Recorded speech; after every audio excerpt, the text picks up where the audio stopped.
If you are married to someone who has suffered childhood trauma, you are well aware that the holidays can be filled with lots of triggers, and it can make the holiday difficult not just for the survivor, but also those of us who are married to them and have families with them. After my son was born 11 years ago, I started to notice that the holidays were really difficult. And I also started to notice other patterns. It seems like things were just very unpredictable with my husband, that one day everything would be going along fine, and the next day one little thing would end up setting my husband off. And when he was set off, it just seemed like there was nothing that I could do to get through. And this unpredictability really came out in the holiday season. And I remember this one holiday where my gym actually had a Christmas party, and I was so excited to go with my husband. We got the babysitter and had everything all set out when my husband came home from work and was just like, I can't go, I can't do it. And I was so upset because I was really hoping that we could actually go and enjoy ourselves. So I ended up going to the party by myself, and I was receiving text messages from my husband, and he was actually outside in his car outside of the party. So I was like, oh my gosh, this is amazing. He's changed his mind, he's ready to go. And I went out to the car, and that is when I realized that this was more than just some social anxiety. He was absolutely terrified, and he just told me, he said, I don't know what is going on, but there is just something keeping me from going through that door. I just cannot do it.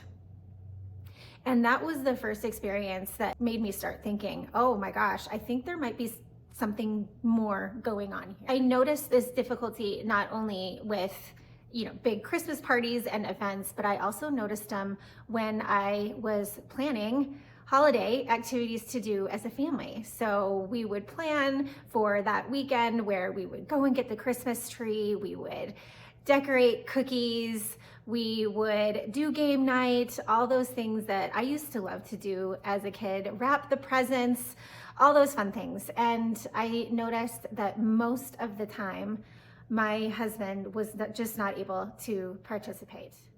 I also noticed that when we did end up visiting family and friends for the holidays, times when I thought that things would be amazing, we ended up getting in lots of arguments or having lots of issues, and I ended up just not even enjoying the holidays, the family time, because of all the heightened emotions. So if this is you, I want you to know that you're not alone. I suffered through many holidays before, number one, I started to realize that the holidays were difficult for my husband. And even when I did acknowledge that, I didn't know how to make them better. So I have spent the last 8 years trying new things, doing different activities, doing them a different way, trying to see if there was a way that I could get my husband to be able to participate in these. And I have found the secret. So I have talked before some holiday survival tips, and one of them included planning for the day. So if you know that you have a big activity, or if you have a party, or if you have a family event, to plan for the day, to have some breaks incorporated into the day, and also have an escape plan.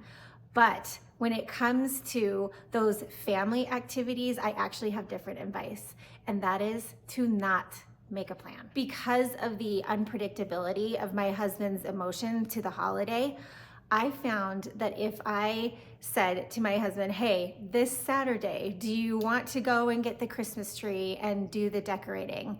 Or, hey, next Wednesday is a good night, the kids don't have any activities, let's do some cookie Christmas decorating. I found that those were the times when things would go awry and we would end up having to do those activities on our own.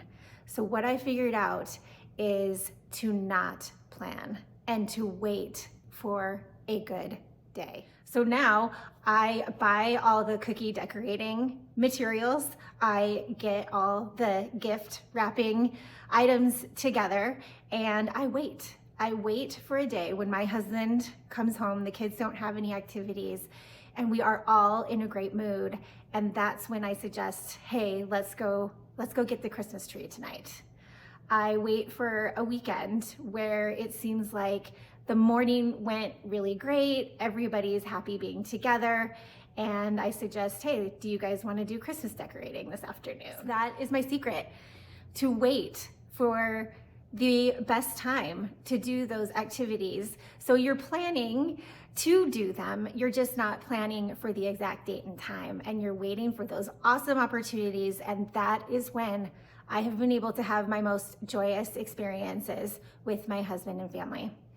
I hope that you find this helpful, and I do have other holiday survival ideas on my website. I hope you subscribe to my channel or sign up for my weekly newsletter.